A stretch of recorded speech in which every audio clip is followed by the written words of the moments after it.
The rain in Brooklyn doesn't wash away sins. It just makes the grime slicker. Elena Russo, a single mother with $8 in her bank account and an eviction notice in her purse, thought she was just doing a good deed. She thought she was buying a warm meal for a confused, starving old man who had wandered into her diner. She didn't know that the shivering man in the corner was Carlo Moretti, the retired Godfather of the East Coast Mafia. She didn't know that by paying his $5 check, she had just purchased a debt for the most ruthless man in the city, his son Lorenzo. And when the devil comes to collect, he doesn't take money. He takes everything. The neon sign of the Rusty Spoon flickered with a dying buzz, casting a sickly yellow light onto the wet pavement of 4th Avenue. Inside, the air smelled of stale coffee, burnt bacon, and the lingering dampness of the November storm raging outside. Elena Russo wiped the counter for the 50th time that night, her movements mechanical. Every swipe of the rag was a countdown. 3 hours until her shift ended. 4 hours until she had to pick up her 6-year-old son Leo from the neighbor's apartment. 2 days until the landlord, Mr. Henderson, would inevitably bang on her door demanding the $600 she didn't have. "Elena! Table 4 needs a refill." "Stop daydreaming or I'll dock your tips," barked Rick, the manager. Rick was a man who sweated grease and thrived on misery. "On it, Rick," Elena said, her voice tight. She pushed a strand of dark hair out of her face, ignoring the ache in her lower back. She grabbed the coffee pot and turned, just as the brass bell above the entrance chimed. The wind howled as the door opened, blowing a spray of icy rain into the diner.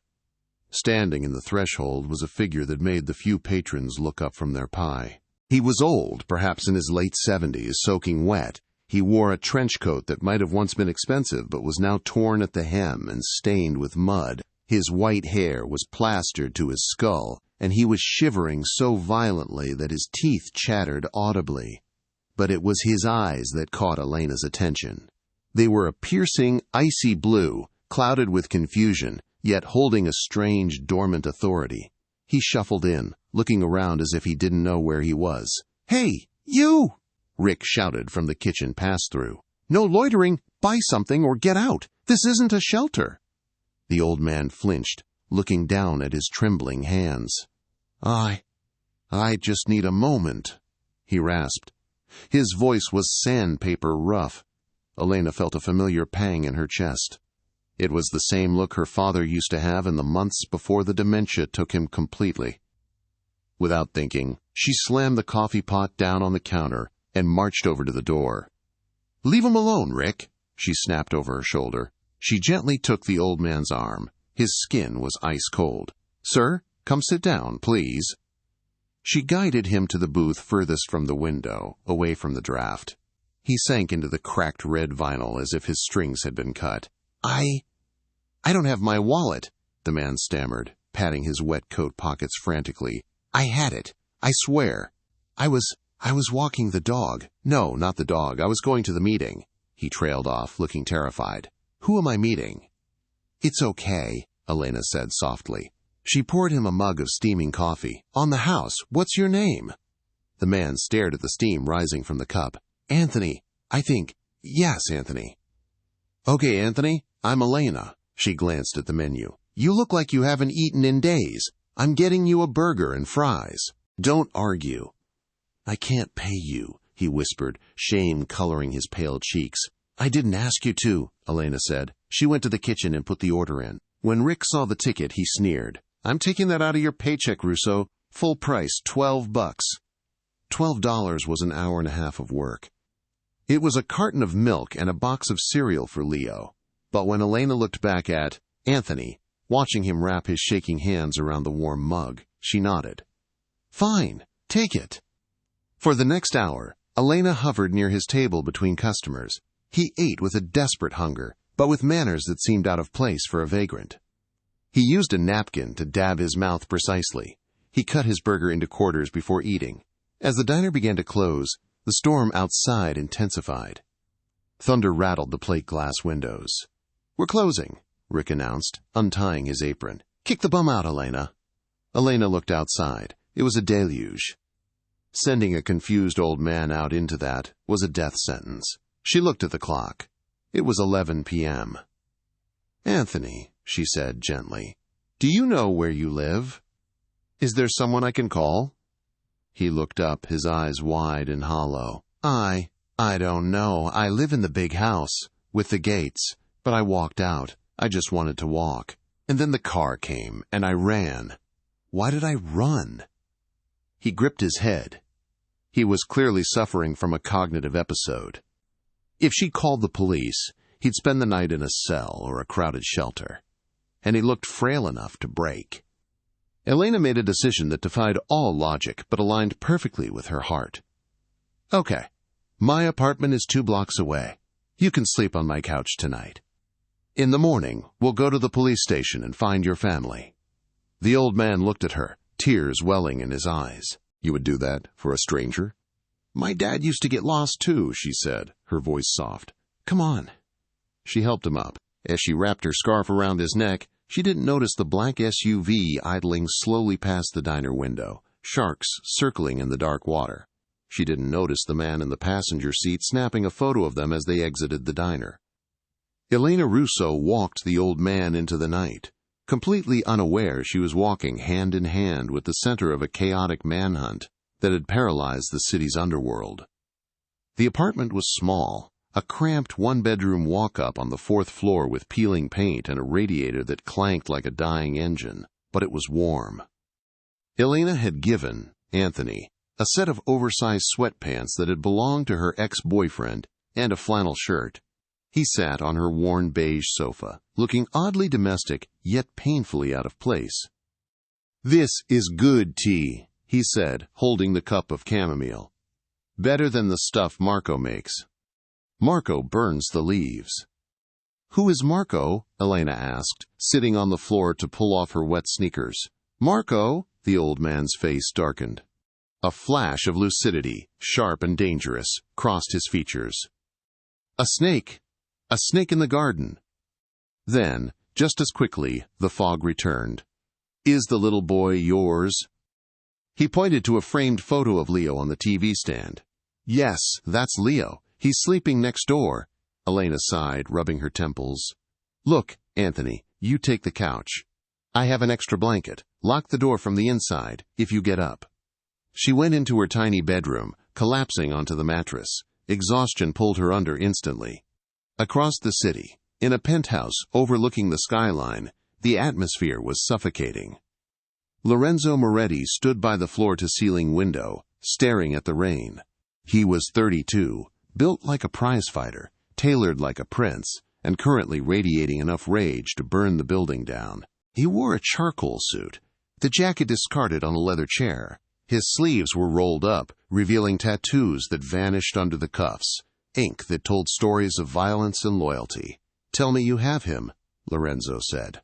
He didn't turn around. His voice was low, a quiet rumble that was far scarier than a shout. "We found a trace, boss," said Luca, his head of security. Luca was a giant of a man, but he looked small in Lorenzo's presence. "Traffic cam on 4th Avenue, a diner, the Rusty Spoon." Lorenzo turned. His face was hard angles and shadows, his eyes the same piercing blue as his father's, but where Carlo's were cloudy, Lorenzo's were sharp as cut diamonds. "And?" "He left with a waitress. We tracked them to a tenement building on 12th Street. Lorenzo walked over to the desk and picked up a crystal tumbler of scotch.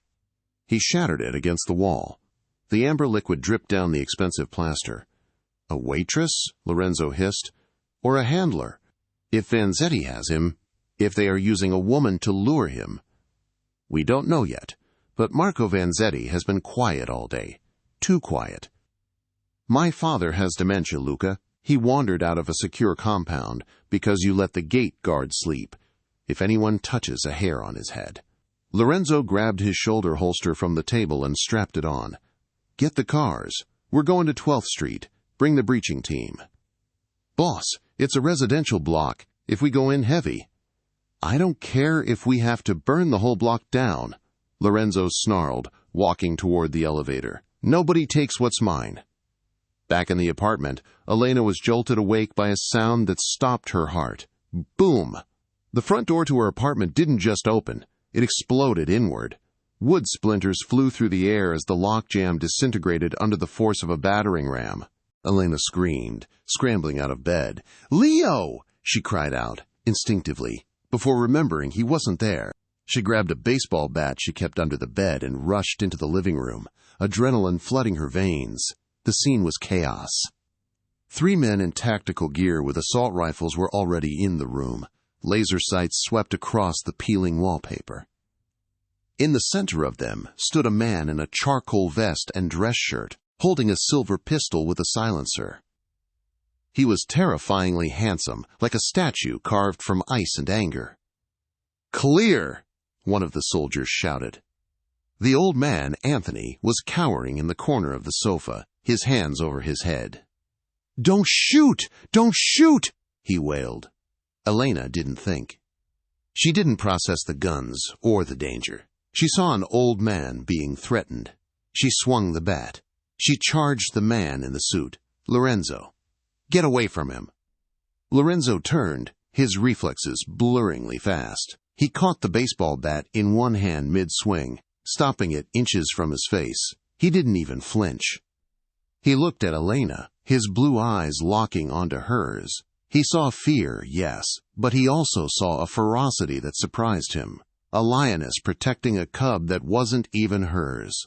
He wrenched the bat from her grip and tossed it aside like a toothpick. In one fluid motion, he grabbed her by the throat, not enough to crush, but enough to pin her against the wall.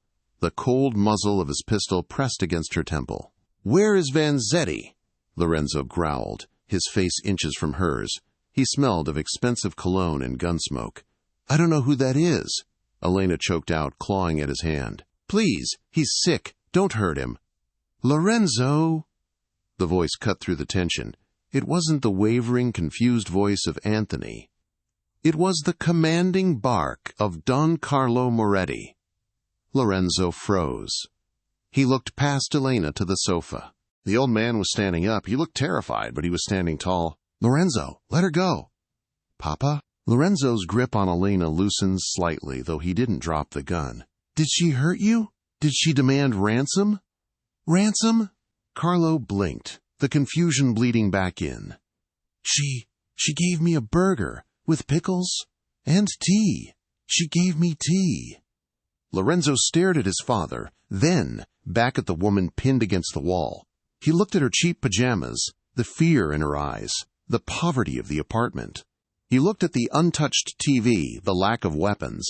He realized in a split second that he had made a mistake, a massive one. He holstered his gun and released Elena. She slumped against the wall, gasping for air, rubbing her neck. "Check the perimeter," Lorenzo ordered his men, his voice devoid of emotion. "Make sure no one followed us." He turned to Elena. She was trembling, tears streaming down her face, but she was glaring at him with pure hatred. "Who are you people?" she whispered. "Get out of my house."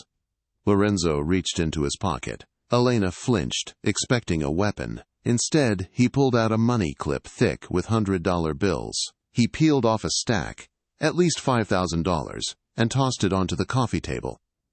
"For the door," Lorenzo said coldly. He moved to his father, wrapping an arm around the old man's shoulders.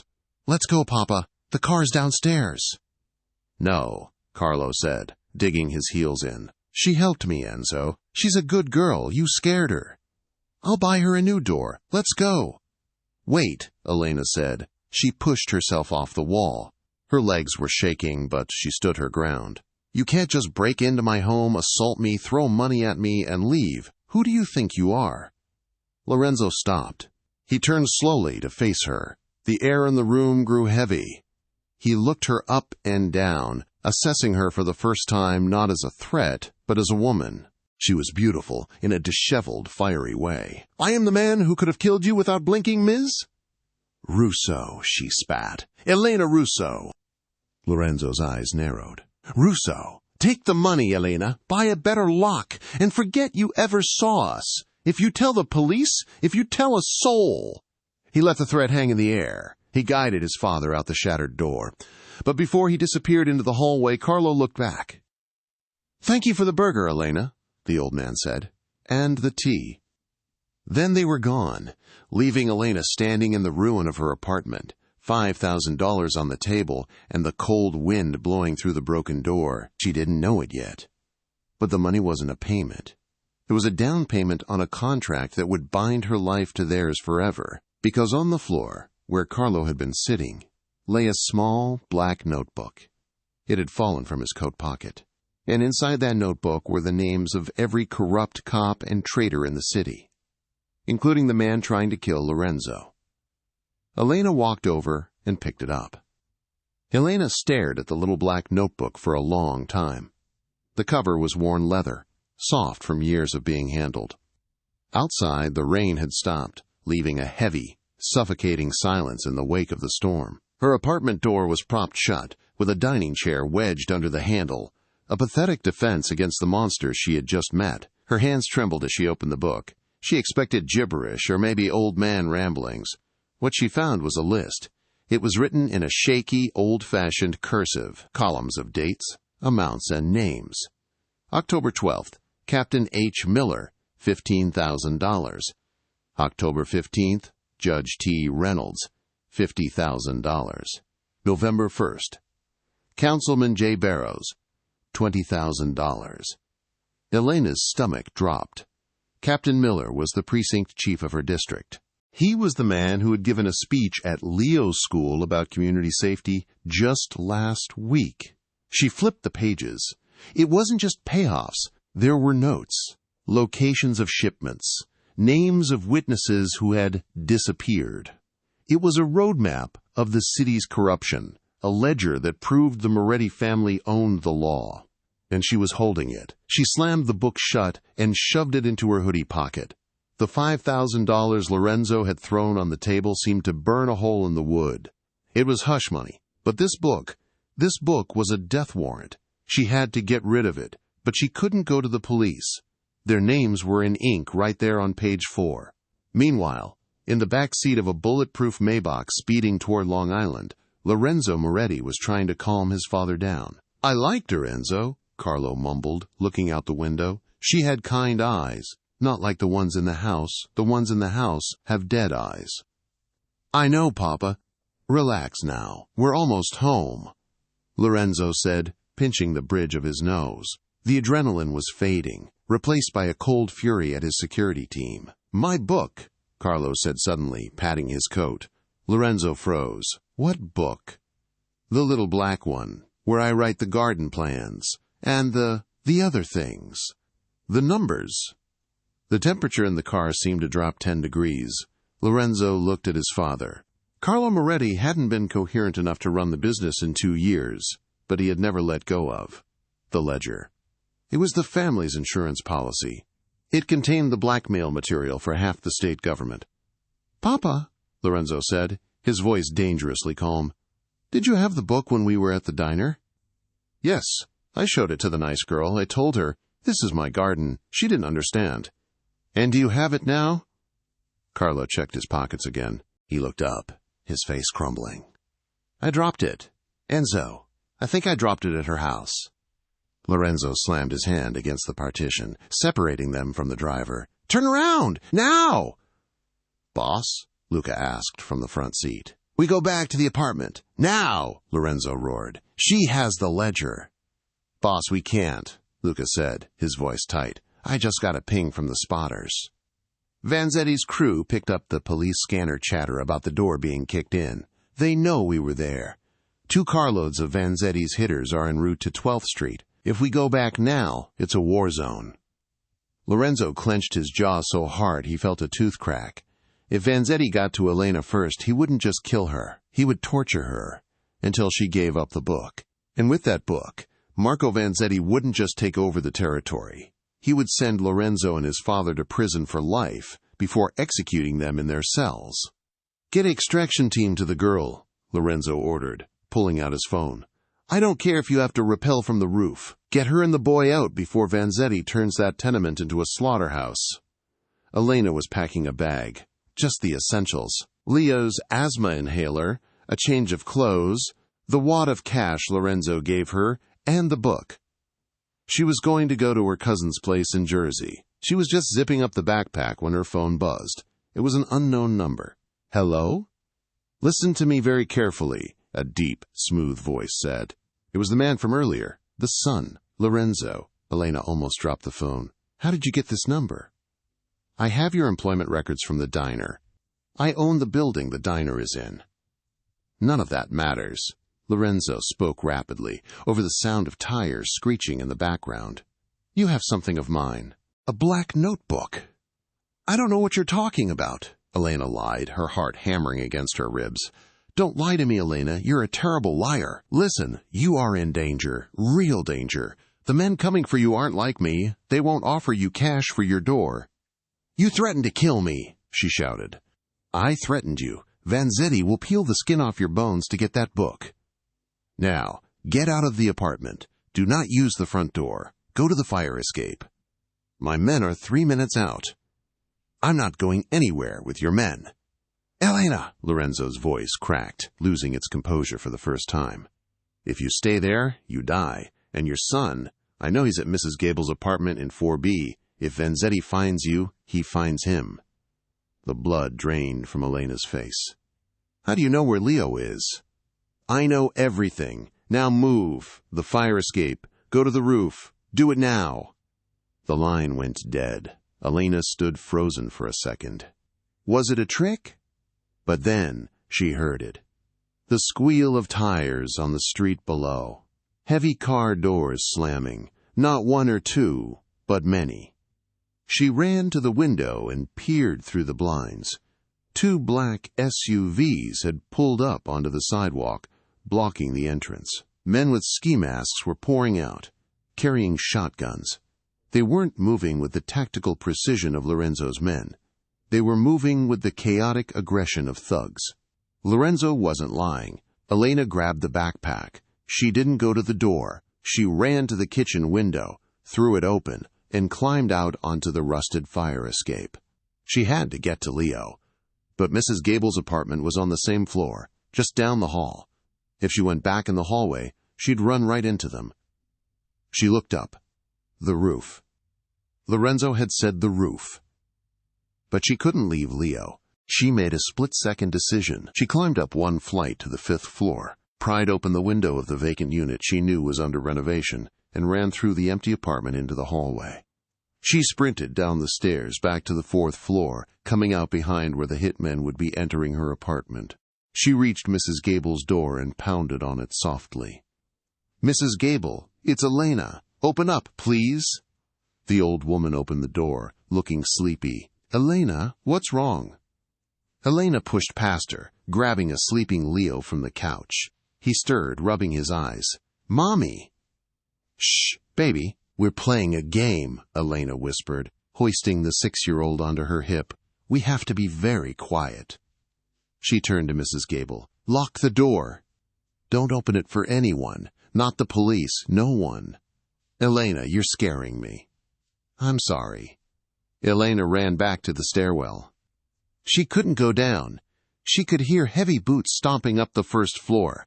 She had to go up. She burst onto the roof, just as the sound of gunfire erupted from her apartment below. They were shooting through the door. If she had stayed, she would be dead. The rain had started again. A cold drizzle. Elena stood on the tar roof, clutching her son, looking around frantically. There was nowhere to go. Then, the hum of a helicopter cut through the city noise. A black chopper swept over the building, its spotlight blinding her. The side door slid open. A rope ladder unspooled, hitting the wet roof deck with a heavy thud. A man leaned out. It wasn't a soldier. It was Lorenzo Moretti. The wind whipped his suit jacket, his tie flying over his shoulder. He looked like a demon descending from the clouds. He shouted over the rotor wash, extending a hand. "Climb, Elena! Climb!" The wind from the rotor blades tore at Elena's clothes as she stared at the rope ladder swaying in the dark. Below her, the stairwell door to the roof burst open. 3 men spilled out, spotting her instantly. "There she is! Get the book!" one screamed, raising a pistol. "Climb!"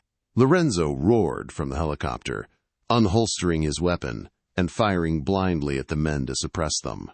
Elena didn't think. She shoved the backpack straps onto her shoulders, grabbed Leo tight against her chest with one arm, wrapping her legs around him, and grabbed the ladder with her free hand. "Hold on to Mommy, Leo. Hold on tight." Leo screamed, burying his face in her neck. Elena hauled herself up the first few rungs just as a bullet chipped the brickwork inches from her foot. The helicopter banked hard, swinging the ladder away from the building and out over the open street. Elena swung wildly in the air, dangling 4 stories up. She squeezed her eyes shut, her muscles screaming as she clung to the rope and her son. Lorenzo was hauling the ladder up, hand over hand, his strength inhuman. As she neared the skids, strong hands grabbed her jacket and hauled her and Leo into the cabin. She collapsed onto the metal floor, gasping for air, clutching Leo so hard she thought she might break him. "Check them for injuries," Lorenzo barked to the pilot. He was kneeling beside her, his eyes scanning her frantically. "Are you hit? Is the boy hit?" Elena slapped his hand away. "Don't touch him!" She scrambled backward, into the corner of the cabin, shielding Leo. Her eyes were wild. "You did this! You brought this to us!" Lorenzo sat back on his heels. The helicopter banked again, speeding toward the skyline. He looked at her, wet, terrified, fierce. "I saved you," he said, his voice hard. "Those men down there work for Marco Vanzetti. They weren't going to ask you nicely for the book." "Because you left it there. Because your father came into my diner." Elena yelled, tears mixing with the rain on her face. "I was just a waitress. I had a normal life." "You had an eviction notice and $8, Lorenzo countered coldly. "Your life was drowning. I just changed the water." He reached out and tossed a heavy wool blanket over them. "Cover up. We're going to the safe house." "I want to go to the police," Elena insisted, though her voice wavered. Lorenzo laughed, a dry, humorless sound. "Open the book, Elena. Page 4. Page 12. Page 20. Half the police force is on my payroll. The other half is on Vanzetti's. If I drop you at a precinct, you'll be dead before they finish the paperwork." Elena fell silent. She felt the hard rectangle of the notebook in her pocket. He was right. She had seen the names. She looked at Leo. He was wide awake now, staring at Lorenzo with big, fearful eyes. "Is he a bad guy, Mommy?" Leo whispered. The cabin went silent. Lorenzo looked at the boy. The ruthless mob boss, the man who shattered glasses and broke bones, looked at the 6-year-old with a strange, unreadable expression.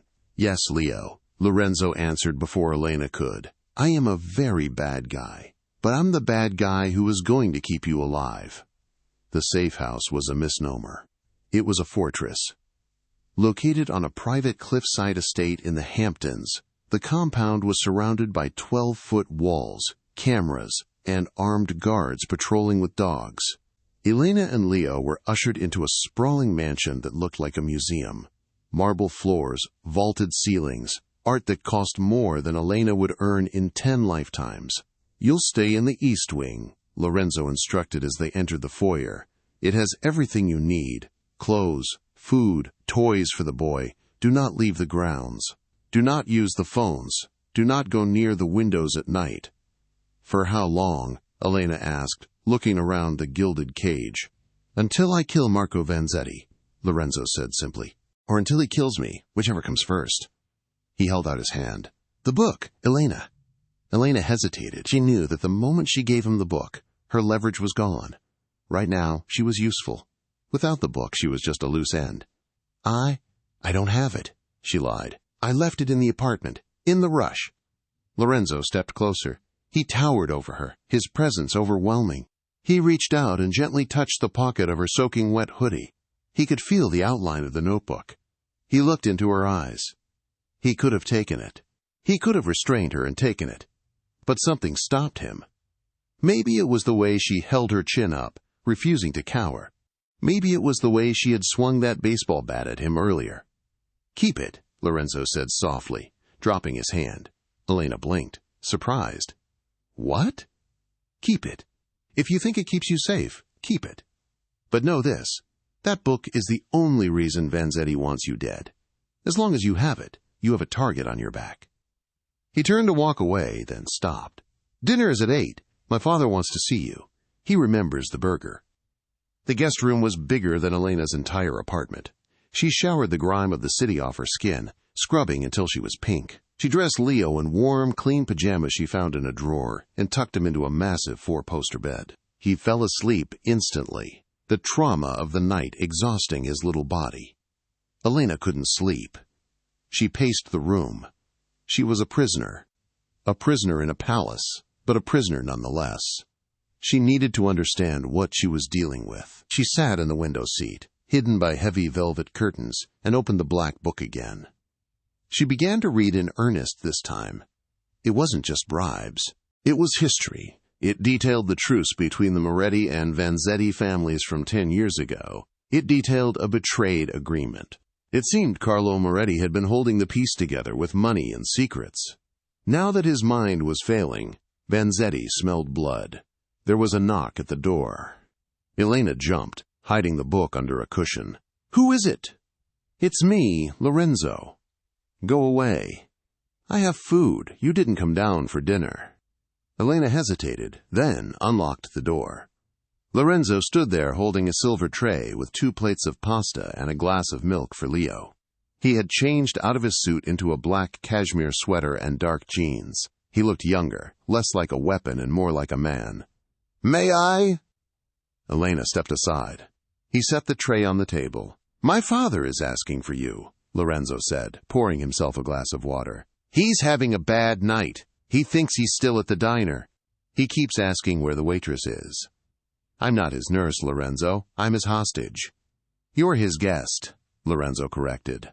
"A hostage doesn't get truffle pasta." "Why did you let me keep the book?" Elena asked, crossing her arms. "You're a control freak. It must be killing you." Lorenzo looked at her. The silence stretched, heavy and charged. "Because," he said, his voice low, "for the last 5 years, everyone around me has been on my payroll or trying to kill me. You're the first person who did something for my family without asking for a dime. You protected him with a baseball bat." A faint smile ghosted his lips. It was stupid, but it was brave.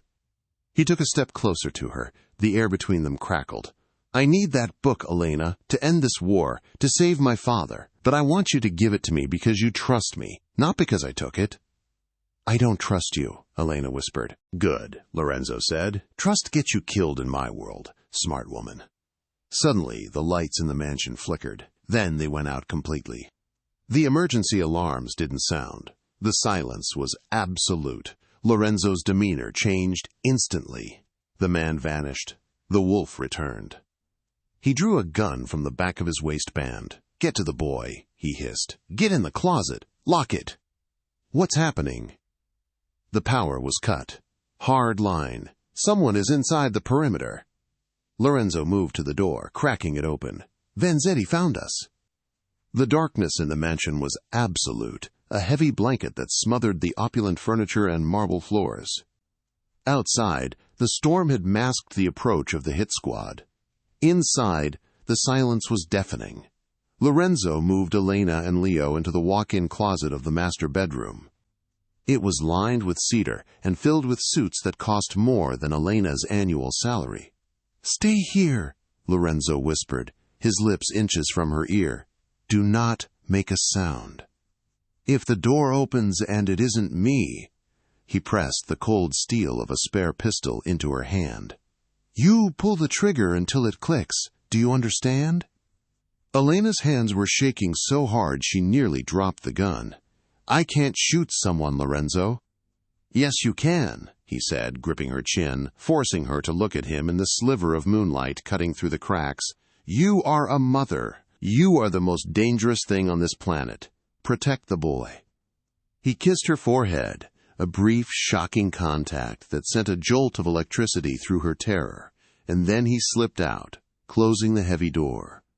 Elena sank to the floor, pulling Leo into her lap. "Play the quiet game, Leo," she breathed into his hair. "Win the game for Mommy." Outside the closet, Lorenzo Moretti became a ghost. He knew every creak of the floorboards in this house. He moved barefoot, the silenced pistol in his hand an extension of his will. He heard them on the stairs, the distinct crunch of tactical boots on glass. They had breached the skylight in the foyer. 3 targets, moving in a wedge formation. Lorenzo waited in the shadows of the landing. As the point man passed, Lorenzo struck. He didn't fire. The flash would give away his position. He used a knife, a quick, brutal motion across the throat. The man went down with a gurgle. Lorenzo caught the body, lowering it silently. 2 left. The second man turned, sensing something.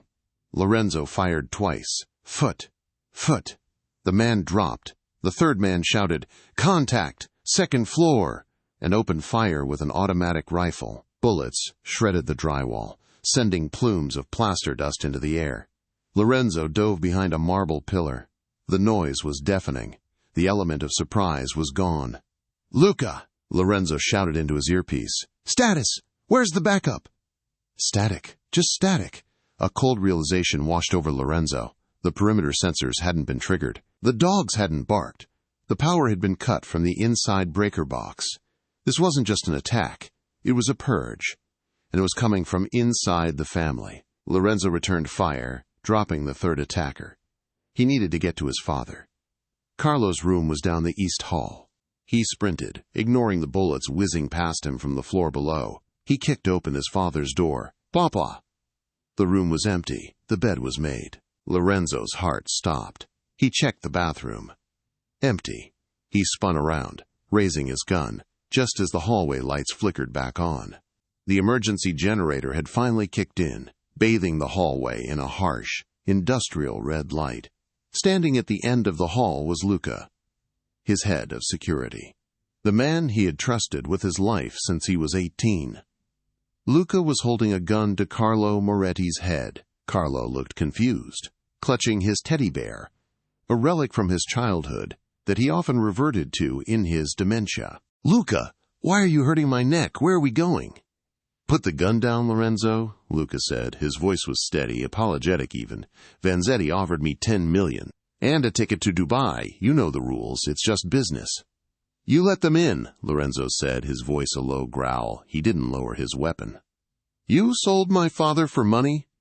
"Your father is a husk, Enzo. The family is dying. I'm just cashing out before the ship sinks. Now, drop the piece, or I paint the wall with his brains."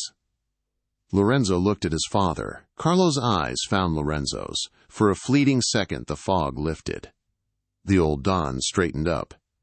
"Enzo," Carlo said clearly, "don't drop it." "Papa?"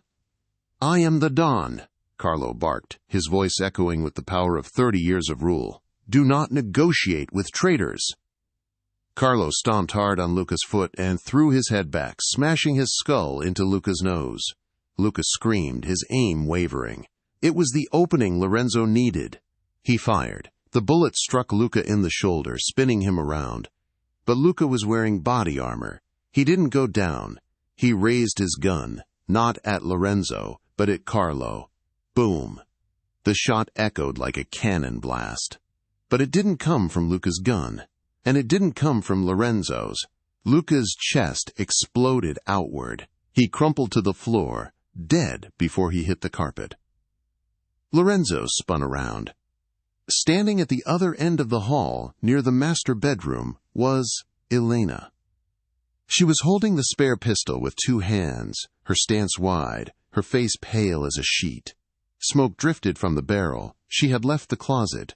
She had heard the commotion. And she had taken the shot. Lorenzo looked at her, stunned. She looked like a vengeance angel in flannel pajamas. "I told you," she whispered, her voice trembling as the adrenaline crashed. "I'm a mother." Lorenzo ran to his father, checking him for injuries. Isabella walked over to Elena. The 2 women stared at each other, the assassin mother and the waitress mother. Isabella looked at the gun in Elena's hand. The safety was off. Her finger was indexed properly. She looked at how Elena shielded the boy. "You ran into fire," Isabella noted. "He is my son," Elena said, her voice trembling but defiant. "I would run into hell." Isabella smiled, a rare, genuine smile. "Welcome to the family, Elena." Lorenzo walked over, wrapping his arms around both Elena and Leo. He buried his face in Elena's neck, breathing in her scent, verifying she was real, she was alive. "Let's go home," Lorenzo said. "We have a lot to talk about." 3 months later, the reflection in the gilded mirror didn't look like Elena Rossi anymore. The woman staring back was a stranger, yet she wore Elena's face. The tired lines around her eyes, etched by years of double shifts and sleepless nights worrying about rent, were gone. In their place was a terrifying kind of serenity. She ran her hand down the silk of her gown. It was a custom piece from Milan, a shade of silver so pale it looked like moonlight caught in water. Around her neck sat the Cuore di Leone, the lion's heart, a diamond necklace that had belonged to Lorenzo's great-grandmother. It was heavy, a physical weight against her collarbone, a constant reminder of the burden she now shared. "It is too tight?" a sharp voice asked from the doorway. Elena didn't jump. She didn't flinch. She simply turned slowly to face Isabella Moretti. The matriarch of the family, the woman who had returned from the dead with a sniper rifle, was leaning against the doorframe. She was dressed in severe black velvet, looking every bit the lethal ghost she was. "It fits perfectly, Isabella," Elena replied, her voice steady.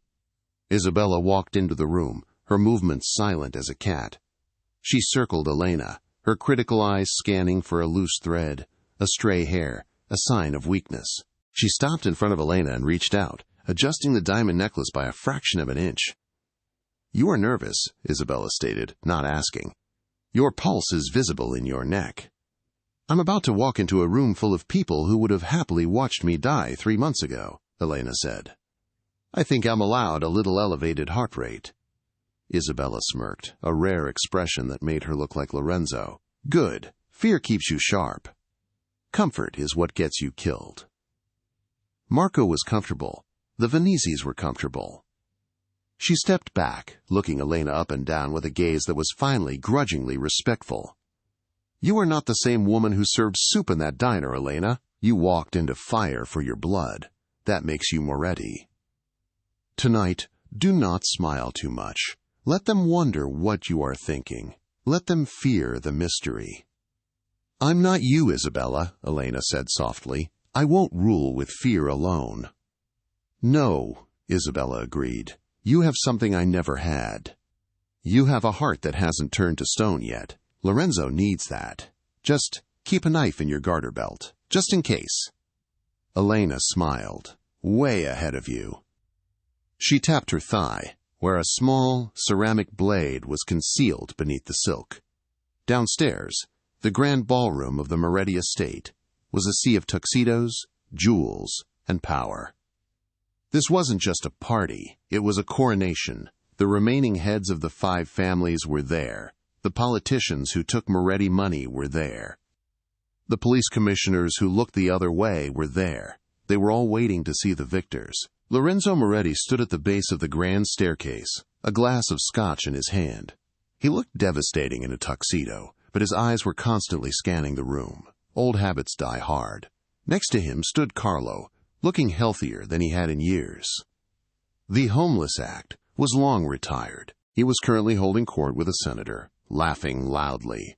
And darting between the legs of the most dangerous men in Chicago was Leo. Elena's son looked like a miniature Lorenzo.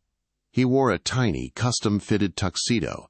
He wasn't cowering behind his mother's legs anymore. He was chasing one of the guard dogs, laughing, completely at ease in the lion's den. "Careful, little lion!"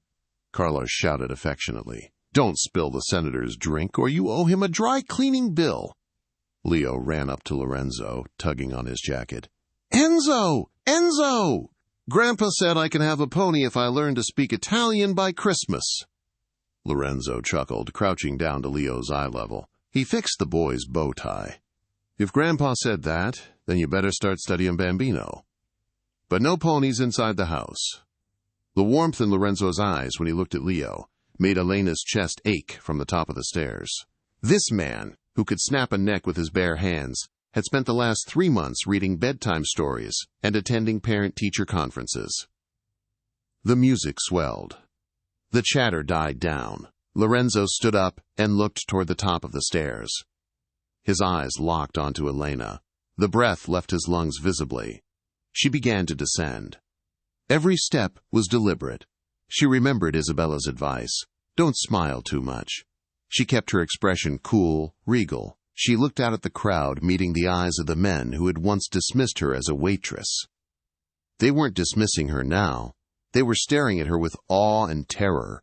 When she reached the bottom, Lorenzo took her hand. His grip was warm and solid. "You look," he struggled for the word, "like you own the place." "I do," she whispered. "I have the deed in my purse." Lorenzo laughed, a rich, genuine sound that startled a few of the guests. He led her to the center of the room. "Ladies and gentlemen," his voice boomed, silencing the remaining whispers.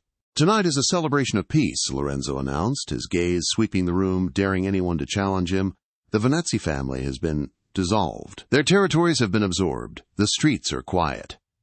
He raised his glass.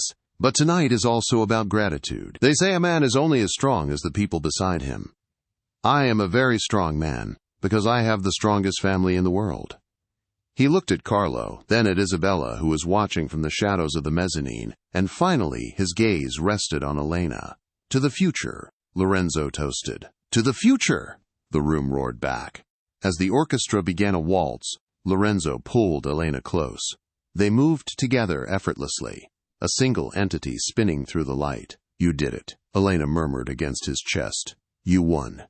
"We won," Lorenzo corrected. "I couldn't have done it without you. You gave me a reason to finish it, Elena.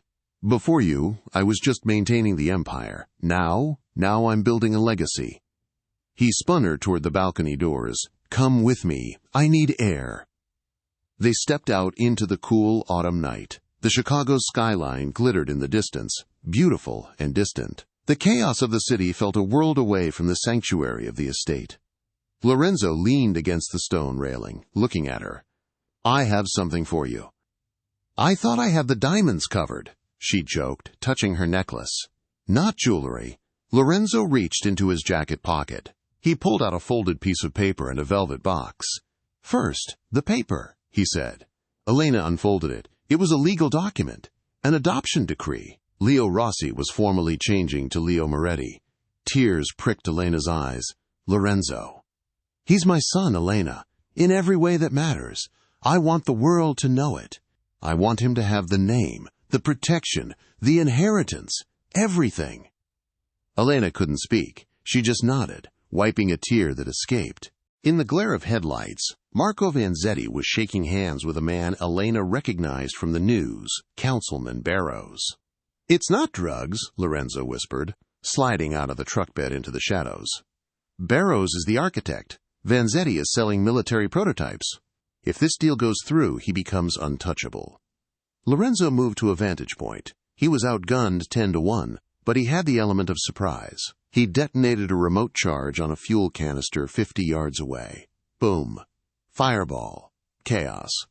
As guards scrambled, Lorenzo dropped from the sky like a wraith, taking out 2 men before hitting the ground. Gunfire erupted, lighting up the night. But Vanzetti was quick. He grabbed the councilman, using him as a human shield, and retreated toward the open armored container. "Come out, Lorenzo!" Vanzetti screamed, firing blindly. "I have the politician. I win!" Lorenzo was pinned behind a forklift, out of ammo, blood trickling from a shrapnel cut on his cheek. If Vanzetti sealed himself inside that bulletproof box, the war was lost.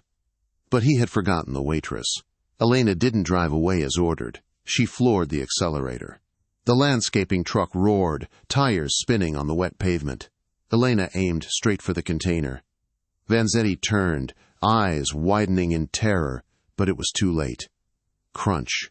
She slammed the heavy truck into the steel door just as Vanzetti tried to close it, crushing his leg against the frame. The impact threw Elena against the steering wheel, dazing her. Silence fell, broken only by the hiss of steam and Vanzetti's agonized screams. He was trapped, pinned like a rat. Lorenzo sprinted across the open ground, ripping the truck door open. "Elena!" She groaned, wiping blood from her forehead. "Did I get him?" Yeah, Lorenzo breathed, pulling her into his arms. You got him. He turned to Vanzetti, who was begging for mercy. Lorenzo picked up the rival Don's fallen gold pistol. His face was cold, devoid of pity. Can you believe Leo is officially a Moretti now? I'm not crying. You're crying. I honestly loved how the story came full circle, from Elena saving Carlo in the rain to ruling the city beside Lorenzo. It really shows that sometimes the smallest act of kindness can change your entire destiny. I have a question for you guys. If you were Elena, would you have accepted the adoption papers for Leo so quickly, knowing the dangers of the Moretti name? Or would you have tried to keep him out of that life? Let me know your thoughts in the comments. If you enjoyed this 7-part series, please smash that like button. It tells YouTube to share this story with more people. And if you haven't already, subscribe and turn on notifications. I am working on a new thriller about a woman who finds a diary in her new house that predicts the future. And it predicts her murder. You do not want to miss that one. Thank you so much for watching. Stay safe, and remember, be kind to strangers. You never know who they might be.